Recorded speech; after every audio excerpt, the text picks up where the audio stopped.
This Universal Declaration of Human Rights may well become the international Magna Carta of all men everywhere.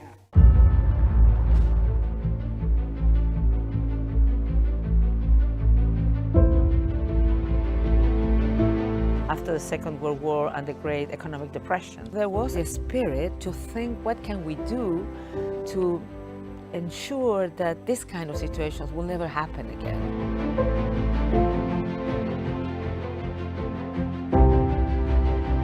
Because of her travels during the war in England, during the Blitz, in the Pacific, while the Pacific is being bombed, her connection to the people of the world is so complete.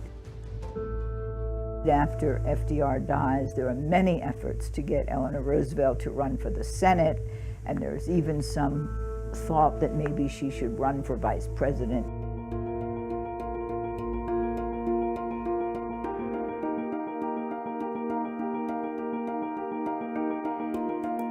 The one position she is excited about, that she accepts, is when Harry Truman offers her a membership in the delegation, the U.S. delegation, to the United Nations. It was such an opportunity to build a movement for peace and for human rights.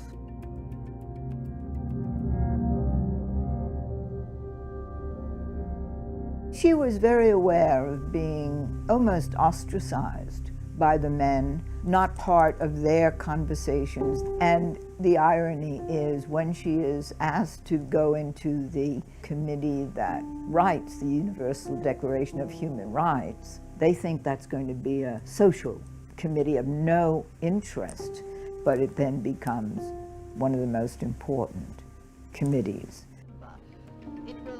Eleanor Roosevelt, being a woman who was very strong with democratic ideas, and she was really key on the draft of the Declaration of Human Rights. I now open the meeting of the drafting committee of the Commission on Human Rights.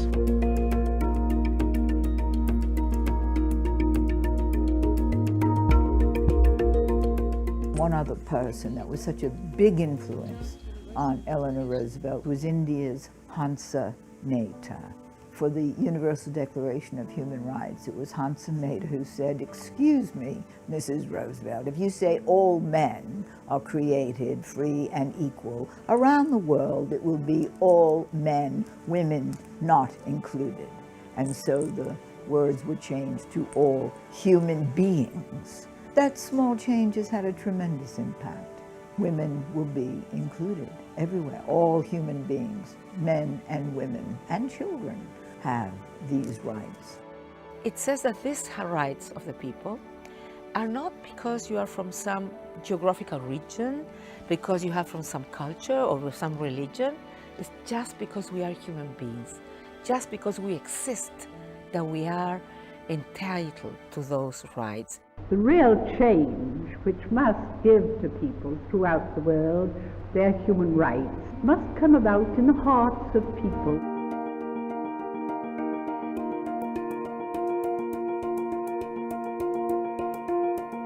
Their ability to work together, to negotiate across all their differences, is really what made the creation of the Universal Declaration of Human Rights possible.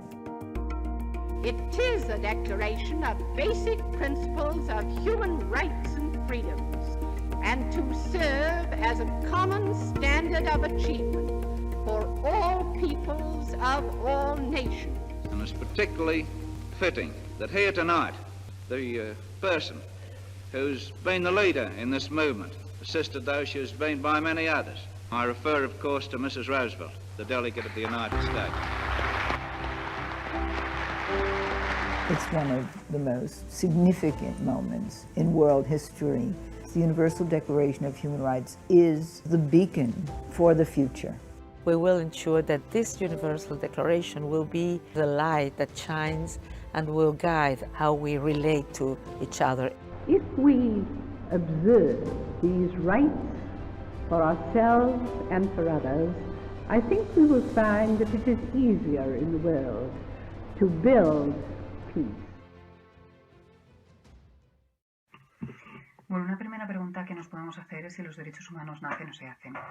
Lo cierto es que la Declaración de 1948 de Naciones Unidas, que es un poco la declaración que todas y todos conocemos, es una declaración que surge a partir de un momento histórico muy concreto, que fue la finalización de la Segunda Guerra Mundial, y que dio pie a que los diferentes políticos, los estados, abrieran toda una reflexión y toda una reformulación de lo que debían de ser las relaciones internacionales y debían de ser también los parámetros a partir de los cuales debían regirse las legislaciones y el derecho para tratar de evitar que se volviera a producir una situación como la que había dado lugar a la Segunda Guerra Mundial con el nazismo y con el fascismo.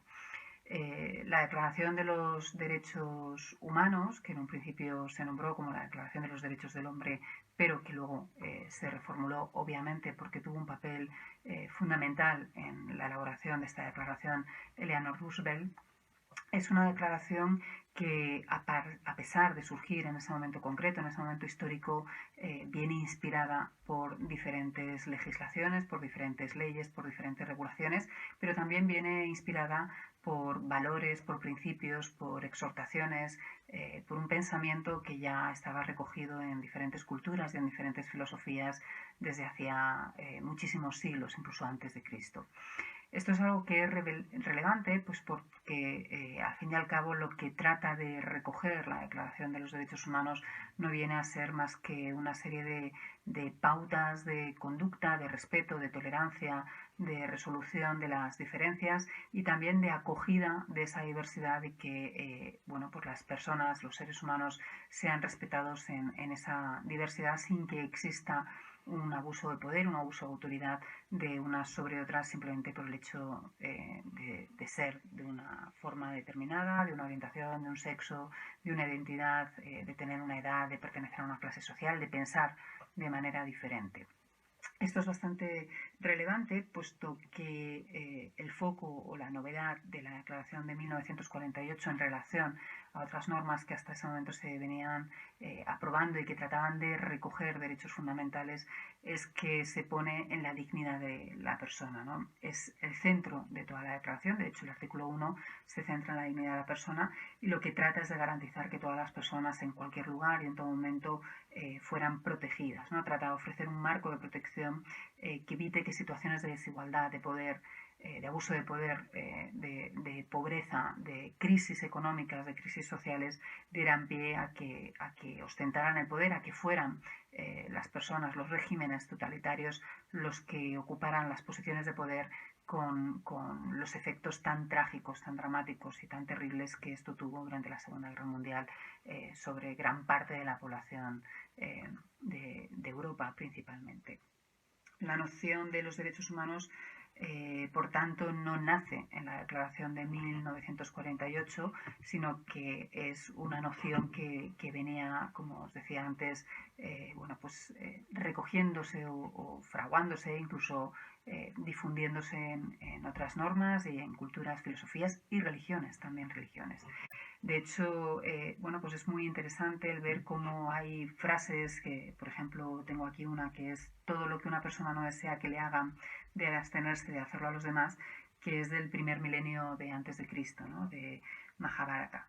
Y luego hay otras de Confucio, también de antes de Cristo, que dice no hagas a otro lo que no quieras que te hagan a ti. Luego también está el Talmud, el Sabbat, que dice lo que a ti mismo te contraría no lo hagas a tu prójimo. También, lógicamente, está el Evangelio cuando dice Mateo, cuando quisisteis que os hagan a vosotros los hombres, hacérselo vosotros a ellos. Y también Mahoma, ninguno de vosotros es creyente mientras no prefiera para su hermano lo que prefiere para sí mismo. Es decir, el hecho de que haya un respeto, una igualdad, un trato digno hacia las personas es algo que no es nuevo. A nivel normativo sí que es verdad que hay 3 hitos a lo largo de la historia, hay muchos, pero hay 3 que quizá tenemos que tener en cuenta por el corpus jurídico que se desarrolla, por el contexto y por la intencionalidad y la función de esas normas, ¿no? Uno es en Inglaterra, en 1689, con la Carta de los Derechos, los Bill of Rights, que limitaron los poderes de la monarquía inglesa en ese momento y bueno, pues se dejó atrás el hecho de que la monarquía fuera absoluta, ¿no? Que fuera como una designación divina. De esta manera se estableció legalmente, bueno, pues que el Parlamento tenía una función política dentro de la vida de lo que era el regir, ¿no? La política, las normas, la vida pública y lo que era el sistema de decisiones desde los poderes. Luego, en 1776, Estados Unidos, bueno, pues con la Declaración de la Independencia inicia todo un proceso que es muy interesante conocer y que aquí no tenemos tiempo para abordar, en el que proclama la igualdad de todos los seres humanos y además es muy interesante como dice que Dios ha dotado de derechos irrenunciables a todos los seres humanos, ¿no? Y entre estos derechos nombra la vida, la libertad y la búsqueda de la felicidad. Es muy interesante comprobar cómo la Declaración de Independencia de los Estados Unidos del siglo XVIII, 1776, hace énfasis en dos temas, los derechos individuales y el derecho a la revolución, es decir, el derecho a cambiar aquellas cosas que están resultando injustas para la población. Y por último, Francia, pues obviamente lo que fue la Declaración de los Derechos del Hombre y del Ciudadano de 1789 es un hito fundamental en esa separación de poderes que ahora conocemos, ¿no? Bueno, y además proclamaba que todos los ciudadanos se les tenía que garantizar los derechos de la libertad, de la seguridad y de resistir a cualquier fórmula de opresión. Estos tres hitos son los que luego dieron pie, bueno, pues a esa Declaración de los Derechos Humanos de 1948, en la que lo que se hace es que se viene a decir que los derechos son inherentes a todos los seres humanos, no puede haber una distinción, no puede haber una discriminación ni por nacionalidad, lugar de residencia, sexo, origen, cultura, origen étnico, raza, religión, lengua, por las capacidades que una persona tenga, por su salud, por su clase social, por su edad o por cualquier otra condición, ¿no? Todos los seres humanos tenemos los mismos derechos sin haber motivo ninguno que discrimine que unos puedan optar a ellos y otros no. Los derechos humanos son universales. Esta idea de universalidad de los derechos humanos es fundamental. Algo que también es muy importante a la hora de poder desenvolverse en un enfoque de derechos humanos y también incluso reclamarlos y buscar que se garanticen a través de las políticas públicas o a través de los tribunales, es que los derechos humanos son interdependientes, indivisibles y que están interrelacionados entre sí. Es decir, que no existe un derecho aislado de otro, que cuando se produce la vulneración de un derecho, como si se produjera un efecto dominó, se ven afectados multitud de derechos de la persona, ¿no? Tanto bueno, pues en lo que es su persona directamente como lo que puede ser su contexto. Y esto es muy importante porque en la medida en que garantizamos el avance de algunos derechos, estamos garantizando el avance de otros derechos. No se pueden aislar, no se pueden fragmentar, no se pueden dividir, ni se pueden decir estos derechos sí me valen, estos otros no me valen, ¿no? Luego son inalienables y esto es muy importante porque quiere decir que los derechos no se pueden suprimir excepto en situaciones muy concretas y muy excepcionales. Esto es muy relevante porque dos de las situaciones en las cuales los derechos humanos pueden quedar en suspenso o se pueden condicionar son situaciones de salud pública y situaciones de seguridad nacional. Precisamente ahora nos encontramos en una situación de salud pública y eso es lo que hace que se haya aprobado un estado de alarma que de alguna manera condiciona algunos derechos como por ejemplo el derecho a la libertad de movimiento. Es muy importante interpretar el momento que estamos viviendo en la actualidad desde este enfoque de derechos humanos. Los derechos humanos son inalienables y en ningún caso pueden ser suprimidos, condicionados, si no es en momentos muy excepcionales y además bajo unas restricciones y unas garantías muy importantes que deben evitar cualquier uso partidista o que pueda aprovecharse para que los derechos de las personas se vean vulnerados. Y luego la Declaración de los Derechos Humanos tiene algo que igual sorprende, que es una declaración no vinculante. Es decir, la declaración en sí no vincula a los estados, no vincula a los gobiernos. Por tanto, lo que es en realidad es como un marco ético, es un marco moral, es un marco, por eso tiene tan buena conexión con algunas exhortaciones religiosas, filosóficas, de pensadores, ¿no? De diferentes culturas.